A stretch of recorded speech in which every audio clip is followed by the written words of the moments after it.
Move! I yelled, dropping the small nylon bag of roasted corn I'd been clutching. The frail old woman in the oversized head tie didn't hear me, or maybe she didn't believe a Danfo bus could really be that reckless. By the time she turned, the bus was a blur of yellow and rust, roaring down the narrow street like it owned the road. I didn't think, I ran. My hands gripped her arms and I yanked her back just as the bus brushed past, horns screaming, passengers cursing. We stumbled together onto the pavement, my chest pounding. "Are you all right, Mama?" I asked, brushing dust off her wrapper. She looked at me like I was something rare. "My daughter, you just saved my life." I smiled weakly. "It's nothing, Mama. Just be careful next time. Lagos drivers no get patience." I started to walk away, but her hand caught mine, surprisingly firm for someone so fragile. "What is your name?" "Amaka." She looked me up and down, taking in my faded Ankara dress, worn slippers, and the nylon bag I had dropped. "And where do you live, Amaka?" I hesitated. "Nowhere fixed. Sometimes with my friend Ife. Sometimes anywhere I find roof." Her eyes softened, but there was something sharper behind them, like a thought she wasn't saying. "Follow me." "Mama, it's fine. You don't need to." "Child, you pulled me from death. If you refuse to follow me, I will stand here until you do." I sighed. "Mama, I don't want trouble." She smiled. "Trouble? My dear, I am the mother of Ao Bello. Trouble avoids me." The name hit me like a whisper in a crowded room. Everyone in Lagos knew the Bellos. Real estate, oil, shipping, private jets. And their only son was richer than some countries and ruder than Lagos traffic at rush hour. I'd seen his face once on a magazine cover. Tall, fine, but with eyes like cold steel. The kind of man who didn't say please, didn't say thank you. I followed her to a black SUV parked nearby. Inside, the leather smelled expensive. The driver glanced at me like I didn't belong, and maybe I didn't, but Mama Bello didn't seem to care. As the car rolled into Banana Island, my stomach turned.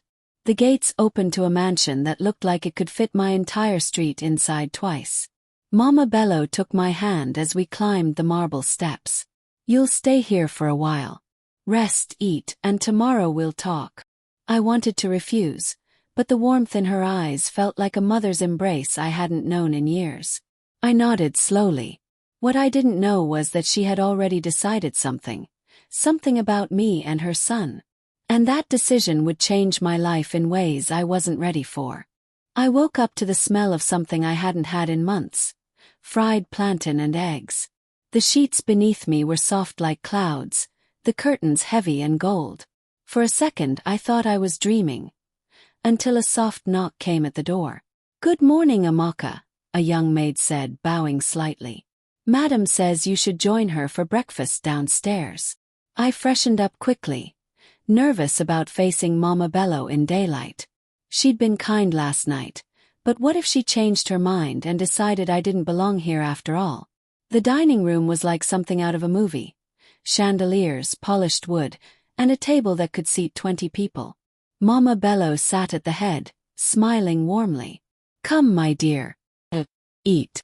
I took a seat 2 chairs away, my eyes darting to the food spread before me. Toast, omelets, akara, yam, fruits. My fingers itched to grab everything at once, but I kept my composure.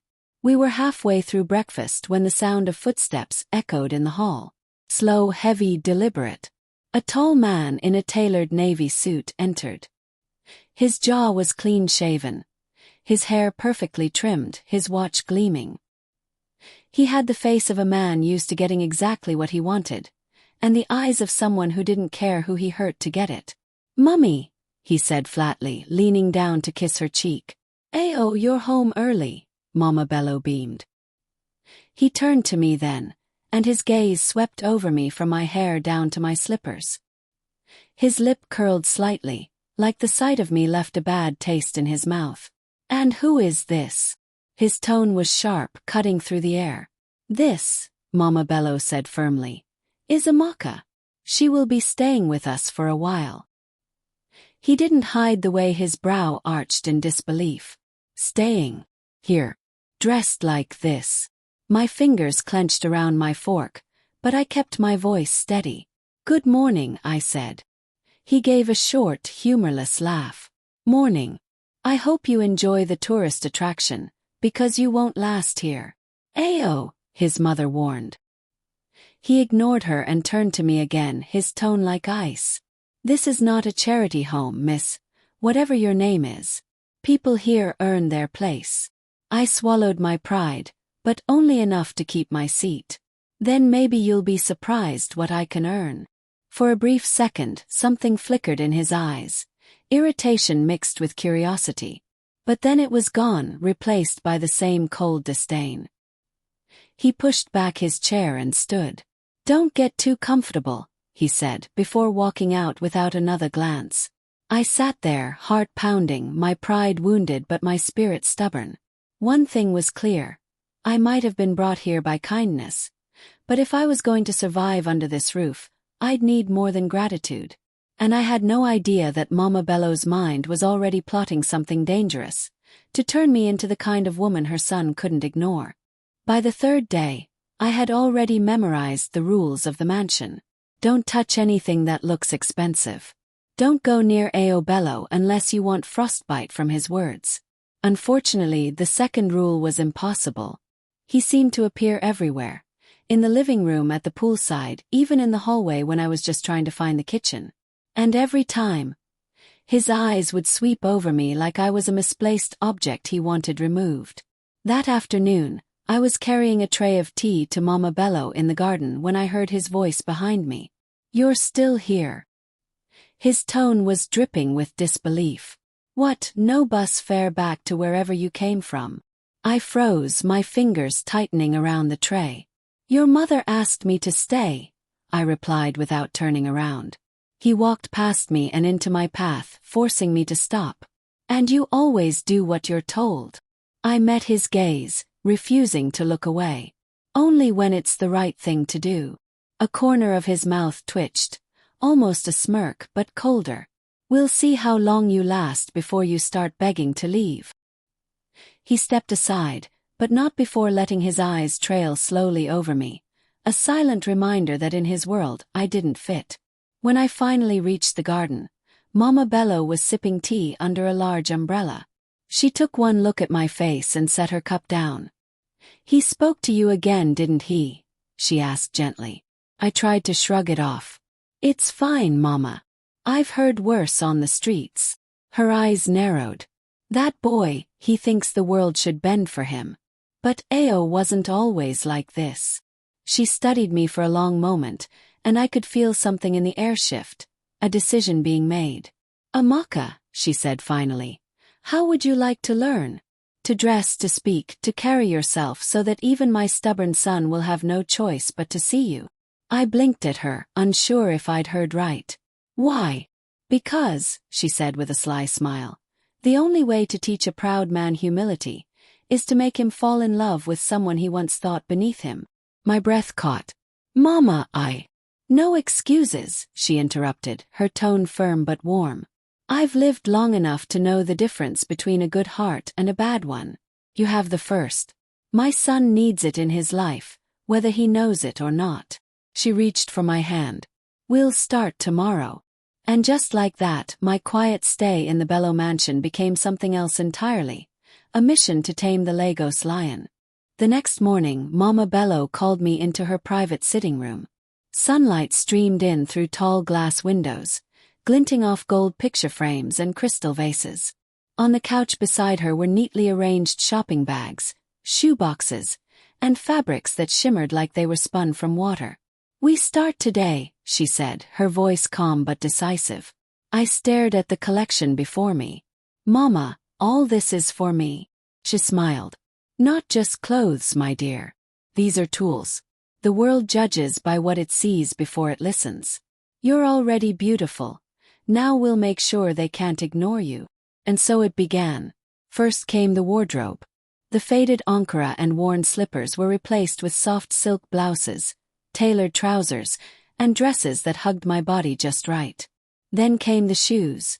Heels that made me stand taller, walk slower, and feel strangely powerful. Next was posture and poise.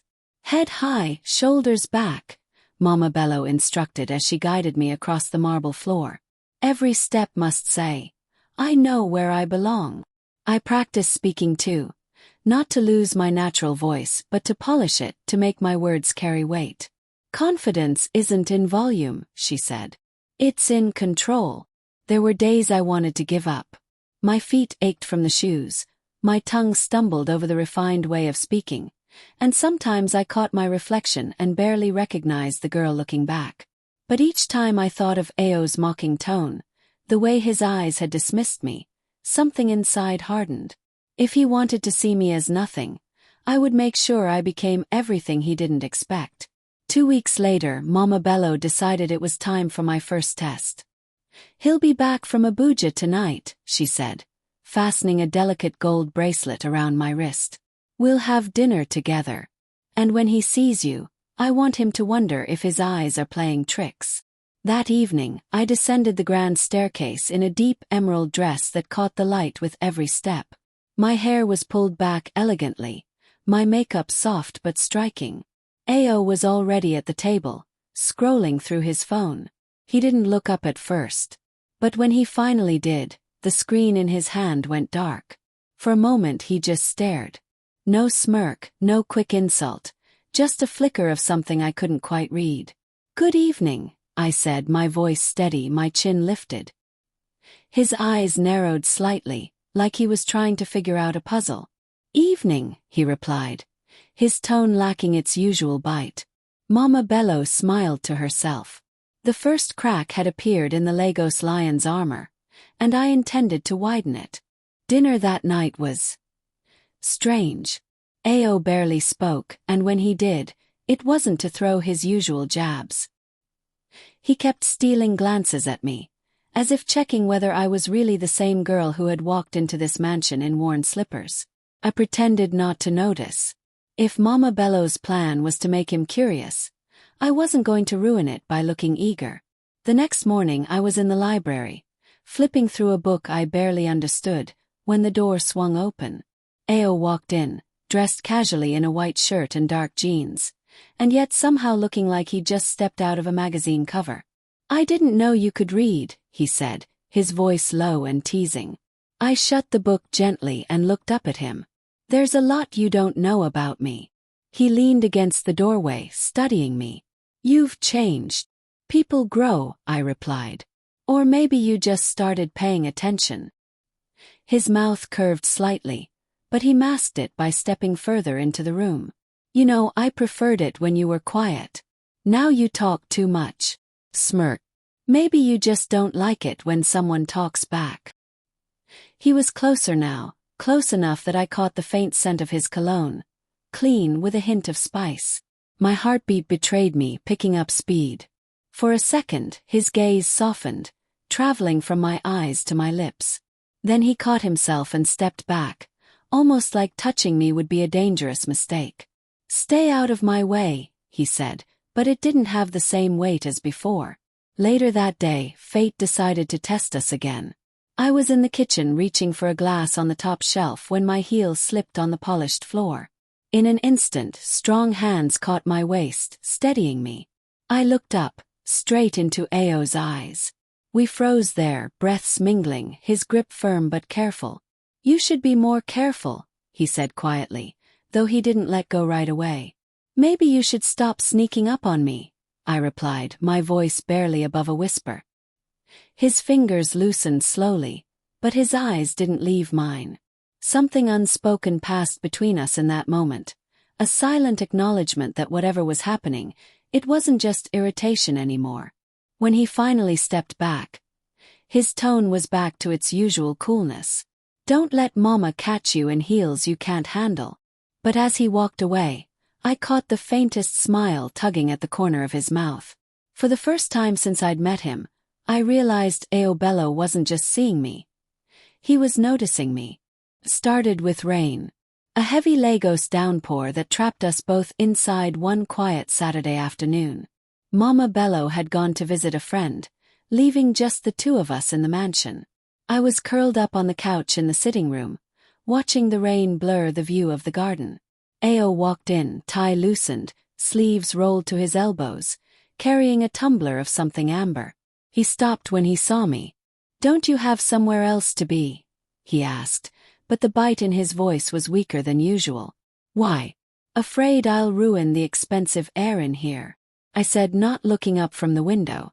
He gave a short laugh, genuine this time. "You're impossible. And you're predictable," I countered. He crossed the room and sat in the armchair opposite mine. For a moment we just listened to the rain.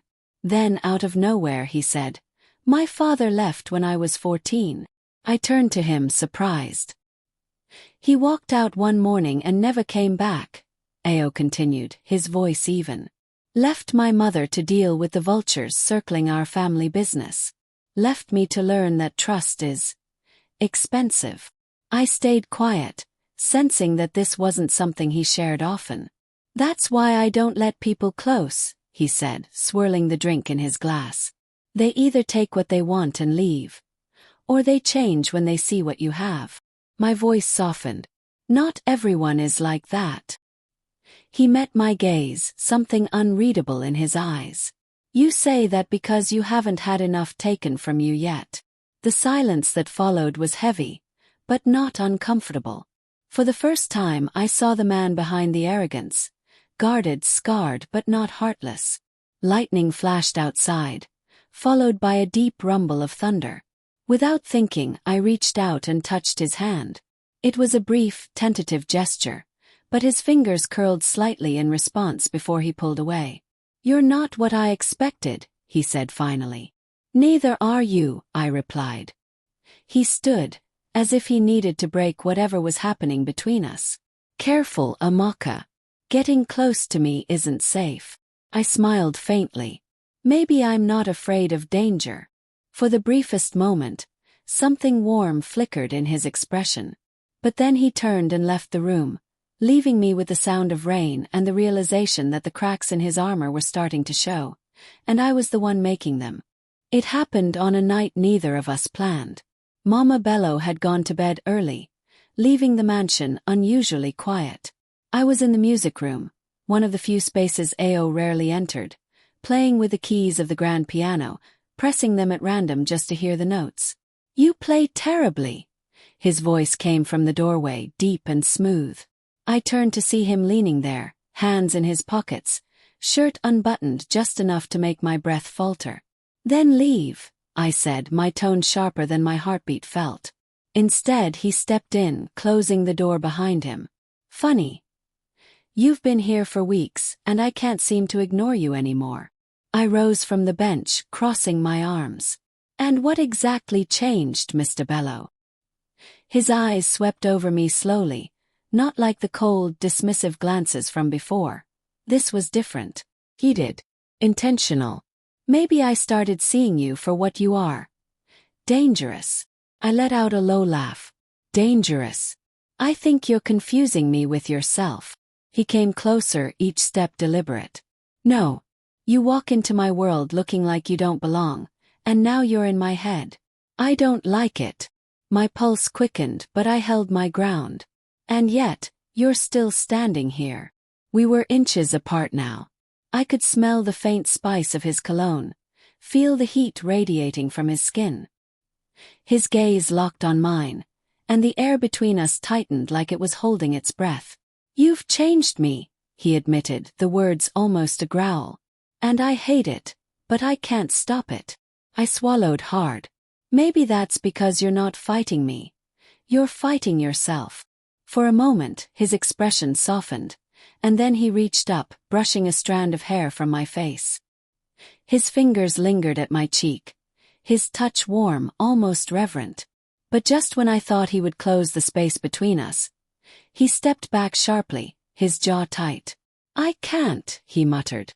"Not like this." "Why?" I asked, my voice barely above a whisper. "Because once I have you," he said, eyes dark with something I couldn't name, "I won't want to let go."